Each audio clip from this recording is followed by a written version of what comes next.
ஹனிமூனுக்குன்னு வந்திருக்கோம். மதியம் சேர்ந்து உட்காந்து எழுதிட்டு இருக்கீங்களே, போதும் எழுதினது. இன்னும் ஒரே ஒரு லைன் தான் இருக்கு, முடிச்சிடறேன். நிஜமா?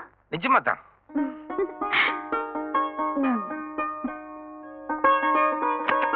ஆர்த்தி, ஏன் கதவை தாள் போடுற? நீங்க தான் முடிஞ்சு போச்சுன்னு சொன்னீங்க. முடிஞ்சிருச்சு சரிமா, போய் ஃபேக்ஸ் கொடுத்துட்டு வரணும்ல.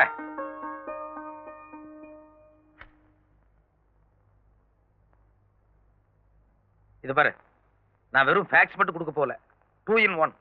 வரும்போது உனக்கு அல்வாவும் சேர்த்து வாங்கிட்டு வரேன். சரின்னு சொல்லுமா. அல்வாலாம் ஒண்ணும் வேண்டாம், சீக்கிரம் வந்தா போதும். சீக்கிரம் வந்துடுறேன். காசு செலவாயிடுமே நடந்து போகாம ஆட்டோ எடுத்துட்டு போய் எவ்வளவு சீக்கிரமா வர முடியுமோ அவ்வளவு சீக்கிரமா அல்வாவோட வந்துடுங்க.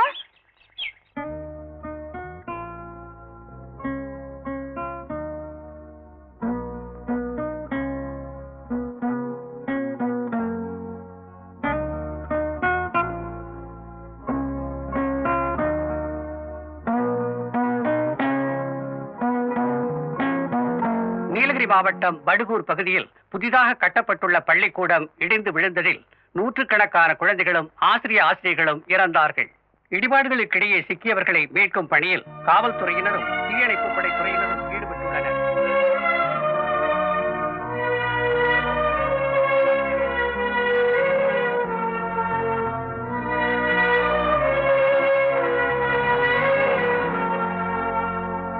ஆர்த்தி, ஆர்த்தி, ஆர்த்தி, நேத்து நைட்டு டிவி நியூஸ் பாத்தியா? பாத்தேங்க, நியூஸும் பார்த்தேன். நியூஸ்ல நீங்க ரொம்ப அக்கறையோட சமூக சேவை செஞ்சதையும் பார்த்தேன்.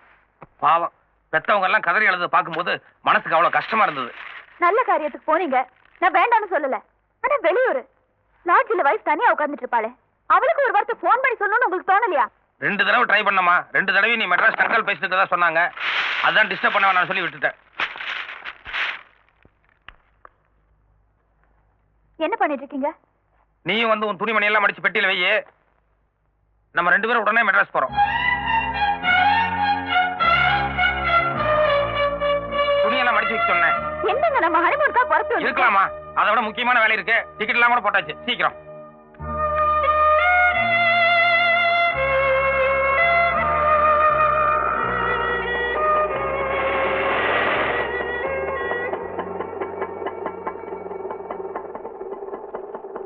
பண்ணிட்டு இருக்கு. எங்க போறீங்க? வந்துடுறேன். எங்க போறீங்கன்னு சொல்லிட்டு போக கூடாதா? வந்து சொல்றேன்.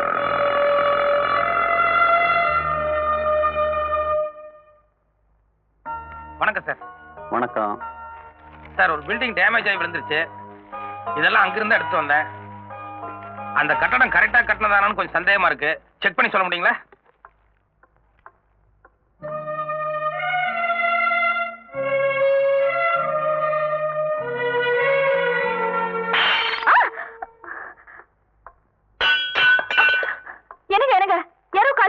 ஜன்னல் கண்ணாடி எல்லாம் உடைக்கிறாங்க. கொஞ்ச நேரம் வீசுவாங்க, அதுக்கப்புறம் அவங்களே போயிருவாங்க. என்ன சொல்றீங்க? சில பேர் பண்ற தப்பெல்லாம் அப்பப்ப நான் பத்திரிகையில கண்டிச்சு எழுதுறேன் இல்லையா, அந்த கோவத்தில் ராத்திரில கல் எடுத்து வீசுவாங்க. நான் வெளியே போனா இருட்டு ஒளிஞ்சுக்குவாங்க, இல்ல ஓடிடுவாங்க. கொஞ்ச நாளா நான் கல்லு வந்தா கூட எந்திரிச்சு போறது இல்ல. அதனால அவங்களே கை ஒஞ்சதும் புறப்பட்டு போயிருவாங்க. பயப்படாம போய் படு. பள்ளி கட்டிடம் இருந்து 150 பேர் பலி.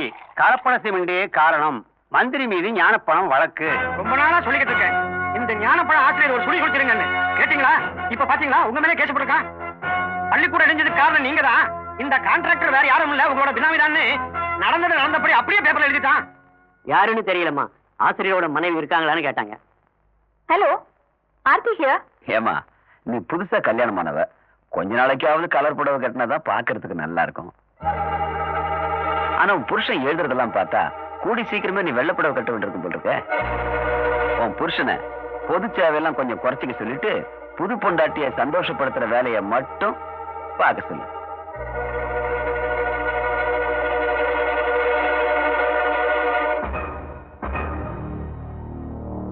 என்ன அன்னைக்கு என்னமோ ஞானப்புல ஆசிரியர் துப்பறிய சிங்கம் எல்லாத்தையும் கண்டுபிடிச்சிட்டாரு, மந்திரி ஜெயில போட போறாருன்னு சொன்னீங்க.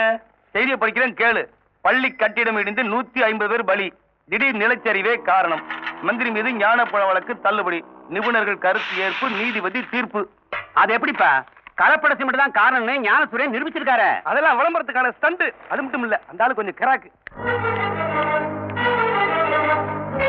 என்னங்க உள்ள வாங்க, உங்ககிட்ட கொஞ்சம் பேசணும். ஆர்த்தி, மத்தியானம் சாப்பாடு நேரத்துல பேசிக்கலாம். நான் முக்கியமான தலையங்க எழுதிட்டு இருக்கேன். உங்க தலையங்கத்தினால நாட்டோட தலையெழுத்து மாறிட போறது இல்ல. கரெக்ட். ஆர்த்தி, நான் செய்யற தொழில தெய்வமா நினைக்கிறவன். தயவு செஞ்சு அதை பத்தி தரக்குறவா பேசாத. அந்த தொழில் எனக்கு பிடிக்கல. ரொம்ப கரெக்ட். இதை விட நாம பழைய பேப்பர் கடையே வச்சிருக்கலாம். சரி உள்ள போ. உள்ள போமா, வர்றேன்.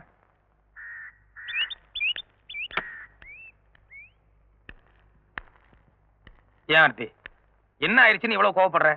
ஊர்ல யாரோ எப்படியோ போறாங்க, அத பத்தி உங்களுக்கு என்ன? அன்னைக்கு ஸ்கூல் எடுத்து போச்சுன்னு போய் உதவி பண்ணீங்க, அதோட விட்டுற வேண்டியதானே. எதுக்கு கோர்ட்டு கேஸ் தேவையில்லாதெல்லாம் தூக்கி தலையில போட்டுக்கிறீங்க? 300 குழந்தைங்க இறந்துட்டாங்க, 200 குழந்தைங்க அடிபட்டு ஆஸ்பத்திரியில படுத்திருக்காங்க. அதுல நம்ம குழந்தைங்க இருந்திருந்தா நீ இந்த மாதிரி பேசுவியா? அதெல்லாம் சரிதான் மாப்பிள. நாட்டுல 1000 பேர் 1000 தப்பு பண்ணுவாங்க. அதெல்லாம் கண்டிக்கிறதுக்கும் தண்டிக்கிறதுக்கும் தான் கவர்மெண்ட் இருக்க. அந்த கவர்மெண்ட்ல சில பேர் சரியில்லைங்க. ஒரு பத்திரிக்கையாளங்கிற முறையில அவங்கள தட்டி கேட்க வேண்டியது என்னுடைய பொறுப்பு. இப்ப தட்டி கேட்டு என்ன சாதிச்சீங்க? கோர்ட்டுக்கு போய் நஷ்டப்பட்டீங்க. பத்தாதுக்கு ஜனங்க கிட்ட பைத்தியக்காரன் இருக்கேன்னு பேர் வாங்கிட்டீங்க, அவ்வளவுதானே? உண்மைக்கு என்னைக்குமே சோதனை வரத்தான் செய்யும். கரெக்ட். போது உங்க பொது சேவை. நாட்டை கவனிக்க அரசியல்வாதிகள் இருக்காங்க. இன்னில இருந்து நீங்க வீட்டை மட்டும் பாருங்க. சில தவறான அரசியல்வாதிகளாலதான் நம்ம நாடு இன்னைக்கு மோசமான சூழ்நிலைக்கு வந்திருக்கு. அதை ஜனங்களுக்கு புரிய வைக்கிறதுக்காக தான் நான் பத்திரிகையை நடத்துறேன். மத்தவங்களை பத்தி எனக்கு கவலை இல்ல, எனக்கு புருஷன் தான் முக்கியம். எனக்கு நீயும் முக்கியம், ஜனங்களும் முக்கியம். வணக்கங்க. ஐயா தெரியுதுங்களா? எதிர்கட்சி தலைவர் தென்றல் தமிழரசன். என்னப்பா அது, வள்ளுவர் வீட்லயே குரல? பத்திரிகை ஆசிரியருக்கு தெரியாத தலைவர்களா? தம்பி, ரொம்ப நாளா நான் உங்க பத்திரிகையோட வாசகன். நாட்டுல நடக்கிற அராஜகங்களையும் ஊழல்களையும் ரொம்ப துணிச்சலா நீங்க தோலுரிச்சு காட்டுங்க. நான் 10 மேடை ஏறி பேசுறதும் சரி, உங்களோட ஒரு பக்க தலையங்கமும் சரி, உங்க பேனா அவ்வளவு கூர்மையானது. ரொம்ப சந்தோஷம். நீங்க வந்த விஷயம் உங்களுக்கு தெரியாது இல்ல. தனிமரம் தோப்பாகாது, ஊர் கூடி எழுத்தாத்தான் தேரு. நீங்க ஒத்தையாளா இருந்து போராடுறதை விட எங்க இயக்கத்துல சேர்ந்தீங்கன்னா கூடிய சீக்கிரம் இந்த நாட்டுல மறுமலர்ச்சி உண்டாக்கலாம். என்ன மன்னிச்சிருங்க. ஜனங்க கிட்ட விழிப்புணர்வு வரணும். அந்த ஒரே காரணத்துக்காக தான் நான் பத்திரிகை நடத்திட்டு இருக்கேன். நான் ஏதாவது ஒரு இயக்கத்துல சேர்ந்தேன்னா அப்புறம் ஜனங்க என்னையும் ஒரு அரசியல்வாதியை தான் பார்ப்பாங்க. அதோட என் பத்திரிகையும் ஒரு சாராருக்காக நடத்தப்படுற பத்திரிகை மாதிரி ஆயிரும். அதனால நான் இப்ப இருக்கிற மாதிரியே எப்பவும் இருக்க விரும்புறேன். இந்த கருமாந்திரத்துல நான் கால் வைக்கிறதே என் தங்கச்சிக்காக தாண்டா. இல்ல இந்த கேட்டுக்கு இருக்கு ஜெய்கன் சொல்லவோ, இந்த பத்திரிக்கையில பிஸியா பசியா கூட சுத்துறாங்களே அவங்கள பாக்குறதுக்கோ அல்ல. நீ உள்ள போ. இதுல எவனாவது ஒருத்தர் இருந்தா கூட நான் இப்படியே போயிடுவேன். சரிப்பா.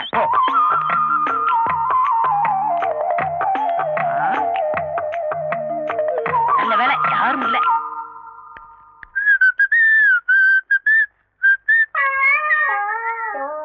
எங்க போயிட்டு வரீங்க 2 பேரும்? யாரும் கவனிக்கல போல இருக்கு. தண்டவாளத்துல போய் தலையை வச்சு படுத்துட்டாரு. டேய் நல்லா பாத்தியா, நான் சொன்னவனுக்கு எவனுமே இல்லையே. ஒரு ஈக்காக கூட இல்ல. வாங்க பஸ் போலாம். சரி நீங்க போங்க. 5 பாக்கி.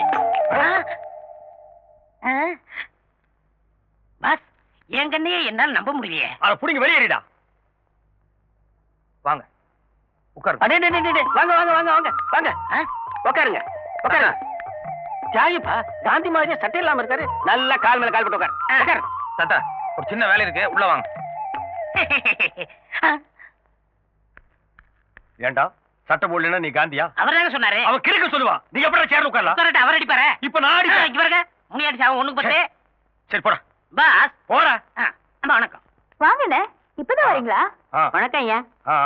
ஏன் நின்னுட்டே இருக்கீங்க? உட்காருங்க. அவர் உள்ளதானே இருந்தாரு, பாக்கலையா? என்னங்க? இந்தமா நான் ஒன்னதான் பார்க்க வந்தேன். என்ன விஷயம்னு? இங்க பாருமா, நம்ம லெவல் என்னமோ அதுக்கு தகுந்த மாதிரி தான் நடக்கணும். மாப்பிள்ளை இருக்கிற சூழ்நிலைக்கு மினிஸ்டர் கிட்ட எல்லாம் போய் மோதுறாரா? ஊருக்குள்ள கசமசான்னு பேசிக்கிறாங்க. ஒன்ன வேற நான் இந்த மாதிரி பார்க்கணுமா? 50 லட்சம் ரூபாய் முதலீடு போட்டு ஒரு ஃபைனான்ஸ் கம்பெனி ஆரம்பிக்கிறேன். அதுல சேர்மன் போஸ்ட் ஏத்துக்கிட்டு கால் மேல கால் போட்டு உட்கார சொல். என்ன யோசிக்கிற? இல்லங்க, அதுக்கெல்லாம் அவர் ஒத்துக்க மாட்டார். என்னங்க கொஞ்சம் இப்படி உட்காருங்க. என்ன விஷயம்? உட்காருங்க சொல்றேன்.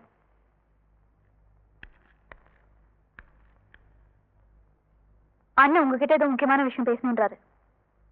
எனக்கு ஆபீஸ்ல ஒரு முக்கியமான வேலை இருக்கு. நில்லுங்க, உங்களுக்கு கொஞ்சம் கூட மரியாதையே தெரியாதா? அவர் ஏதோ முக்கியமான விஷயம் பேசணுன்றாரு, நீங்க பாட்டுல போறேன்றீங்க. அண்ணன் இத நான் பேசிக்கிறேமா. நீ போய் காய் போட்டு கொண்டு வா. கொஞ்சம் நிதானமாவே போட்டு வா. மாப்பிள்ள கொஞ்சம் கிட்ட வர்றீங்களா? பரவாயில்ல, அப்படியே சொல்லுங்க. சரி, நானே வர்றேன். மாப்பிள்ள, நான் என்ன சொல்றேன்னா, ரகசியம் தானே. பாரதியார நேத்து ராத்திரியே பாண்டிச்சேரி அமிச்சிட்டேன், போயிட்டாரு.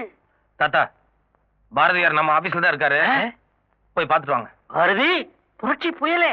மாப்பிள்ள, ஆனை மேல ஏறலாம்னு உங்களுக்கு ஆசை இருக்கு, ஆனா குடுப்புன கழுத மேய்க்க கூட இல்லையே. கோமணம் கட்டுறதுக்கே உங்களுக்கு வக்கு இல்ல, இதுல நீங்க முண்டாசுக்கு ஆசைப்படலாமா? இங்க பாருங்க, தினம் என் வீட்டுல வந்து எத்தனையோ பிச்சைக்காரனுக்கு திருட்டு போறானுங்க.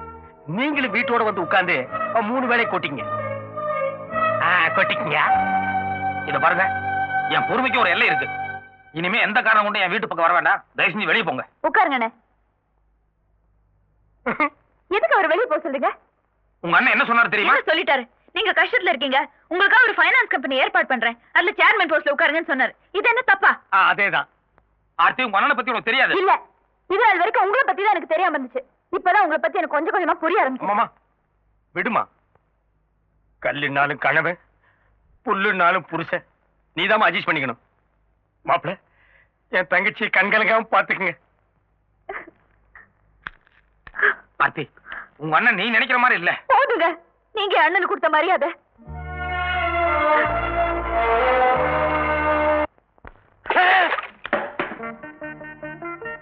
அசையாத, ஒரு அடி அசைஞ்ச உன்னை உயிரோட எரிச்சிடுங்க. தாத்தா, வந்தே மாதரம். நீ நடிக்கிற, உதட்டளவுல பேசுற, உள்ளத்துல உணர்ச்சி இருந்தா இப்படி அந்நிய சிலுக்குல குறுக்குவியா? உன்னை விட மாட்டேன். தாத்தா, அரியா சிறுவன் தெரியாம பண்ணிட்டான். ஒரு பிச்சைக்காரனுக்கு பிச்சை போட மாட்டீங்களா? சும்மா இருங்க. அதே மாதிரி உயிர் பிச்சை கொடுக்க தாத்தா. அவனை ஒழிக்கணும்னு எனக்கு எண்ணம் இல்ல, அந்நிய துணியை ஒழிக்கணும். அதனால தாத்தா இருங்க, உங்களுக்கு துணி கொடுத்துடும், அவ்வளவுதானே. உங்களுக்கு உயிர் முக்கியமா துணி முக்கியமா? என்னடா சொல்ற? உயிர் மேல ஆசை இருந்தா துணியை கழட்டிடுங்க. இந்த சனினே எனக்கு வேண்டாம். வந்தே மாதரம், வந்தே மாதரம்.